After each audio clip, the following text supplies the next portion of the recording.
Hi అండి. Weight loss రెసిపీలో fifth day recipe వచ్చేసి జొన్న ఇడ్లీ. జొన్నలతో చేసే రెసిపీ ఏదైనా హెల్త్‌కి చాలా మంచిది కదా! వెయిట్ లాస్‌కి చాలా బాగా హెల్ప్ అవుతుంది. చేసుకోవడం కూడా చాలా సింపుల్ అండి. ఈ ఇడ్లీ కోసం ఒక గ్లాస్ మినపగుళ్ళను తీసుకొని శుభ్రంగా వాష్ చేసి నిండుగా నీళ్లు పోసి 4 గంటల పాటు నానబెట్టుకోవాలి. ఇక్కడ రెడీమేడ్ జొన్న రవ్వను తీసుకున్నానండి. జొన్న రవ్వ 2 గ్లాసుల వరకు తీసుకొని శుభ్రంగా వాష్ చేసుకొని నిండుగా నీళ్లు పోసి 4 గంటల పాటు నానబెట్టుకోవాలి.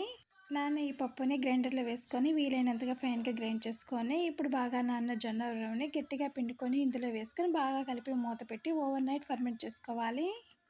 ఓవర్ నైట్ తర్వాత రుచికి సరిపడా సాల్ట్ వేసుకొని ఒకసారి అంతా బాగా మిక్స్ చేసుకొని ఇడ్లీ ప్లేట్లలో కానీ ఇలా డోనుల పైన కానీ ఇడ్లీలు పెట్టుకొని 10 నుంచి 15 నిమిషాల పాటు లో టు మీడియం ఫ్లేమ్లో ఉడికించుకోవాలి. నార్మల్ ఇడ్లీల కన్నా ఈ జొన్న ఇడ్లీలు కొంచెం ఎక్కువసేపు ఉడికించుకోవాలి. ఈ జొన్న ఇడ్లీలు పప్పుల పొడి నెయ్యి వేసుకొని సర్వ్ చేసుకుంటే సరే. ఈ వీడియో మీకు నచ్చితే లైక్ చేయండి, షేర్ చేయండి. Thank you for watching.